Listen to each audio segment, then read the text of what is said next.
The story of Sodom and Gomorrah in Genesis 19 has been used frequently in the modern era to condemn same sex intercourse.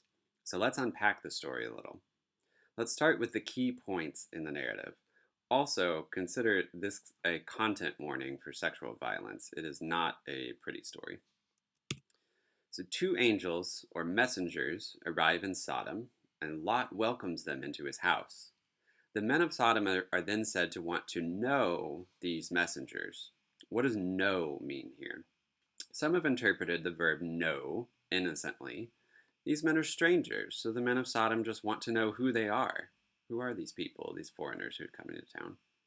Most people, myself included, are not particularly persuaded by this argument. More likely, know is meant here in the sexual sense. The men of Sodom want to have sex with the messengers.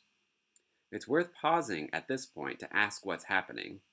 The men of Sodom are trying to force themselves onto these strangers, but precisely what is the crime that the city will be condemned for? Well, I'll note that the city has been condemned already in chapter 18, where the crime is not specified. It is just called an outrage and a sin in chapter 18, verse 20.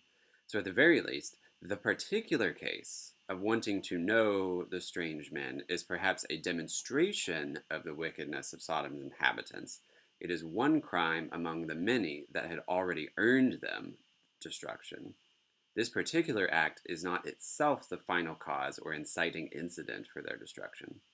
But in any case, their actions in chapter 19, wanting to know the men, are certainly not commendable.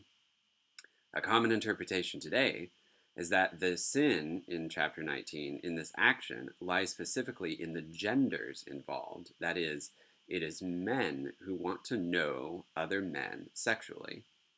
We could easily determine if gender is the problem by swapping out one party with a different gender in order to see if it's still a problem. As it so happens, we have a very similar story in Judges 19 that exhibits just this circumstance. In Judges 19, the men of a town try to rape a woman, and the men's behavior there is depicted as reprehensible, just as the behavior of the men of Sodom is.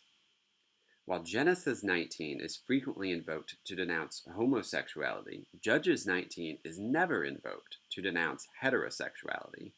So homophobic interpretations of Genesis are at the very least inconsistent in their interpretive strategies. The gender of the object of sexual violence must not be the issue. Perhaps it is the sexual violence itself.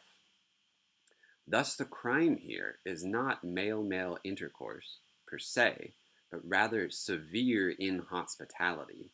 The men essentially want to gang rape these two foreigners. Hospitality towards strangers was a serious issue in the ancient world, and this story about mistreatment of strangers bears a striking contrast with the previous chapter, in which Abraham and Sarah are quite welcoming to the three messengers of God.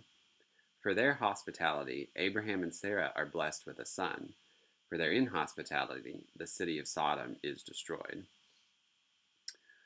Lot's response to this attempted sexual violence is to offer his daughters instead of the two messengers, which is justifiably disturbing to us today, and certainly to the story's original audience as well.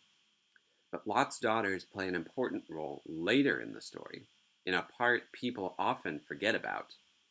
In chapter 19, verses 30 to 38, his daughters worry that they will never marry and have children. So, like many of the Pentateuch's women, they take matters into their own hands. In this case, they get their father Lot drunk and have sex with him.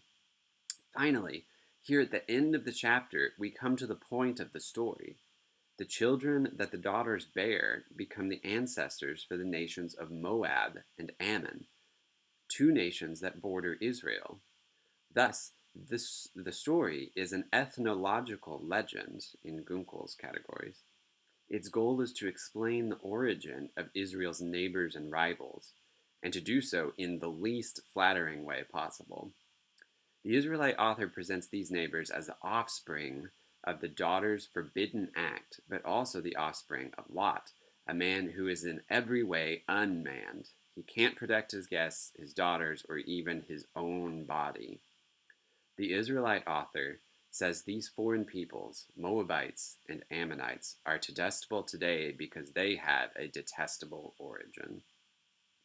A couple more things about Moab and Ammon. First, I have argued that the crime of the men of Sodom is actually inhospitality, and it is important to note that Moab and Ammon are singled out in Deuteronomy 23 for precisely this same crime. They don't help the Israelites as they journeyed in the wilderness to Canaan, so they are forbidden from the congregation of Yahweh. This underscores the importance of the theme of hospitality in the story. Second, I do want to note that despite the incredibly negative view of Moabites and Ammonites here, this is not the Hebrew Bible's only perspective. In the book of Ruth, the character Ruth is a Moabite, and she marries into a Judahite family that eventually gives birth to King David. So not only does she join the congregation of Yahweh, but she becomes an ancestor of Israel's most famous king. Thus, we can see the Hebrew Bible have a debate with itself here about how to view outsiders. Though many people associate the story of Sodom and Gomorrah with same-sex intercourse, it is never remembered for this in the Hebrew Bible. Many texts see it as the paradigm for general sinfulness. If you wanted to think of a sinful place, these two cities came to mind first. Other texts see it as the paradigm for destruction.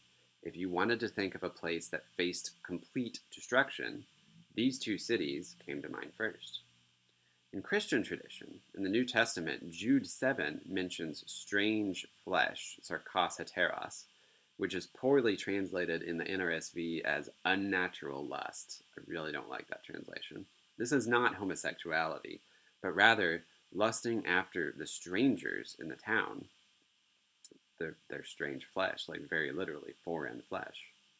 In addition, these strangers are angelic beings, and early on in Genesis 6, we've already seen that intercourse between gods and humans is taboo. In Jewish tradition, the rabbis in the Babylonian Talmud tractate Sanhedrin 109 remember Sodom as a wicked city due to their arrogance and monetary practices. The association of Sodom with same-sex intercourse is a late development from the medieval period, not something that appears in the Bible or early traditions. In conclusion, Genesis 19 is a story that aims to demean Israel's neighbors and rivals, Moab and Ammon. The major crime of the men of Sodom is inhospitality. Thus, the modern term sodomy to refer to same-sex intercourse is a terrible misnomer. In reality, if we are to take this story seriously, the word sodomy should refer to mistreatment of strangers, which means the real sodomites in today's society are those who seek to harm immigrants. This is an incredibly troubling story, but rather than simply throwing it out entirely, we might argue that it sheds an important light on our own contemporary situation.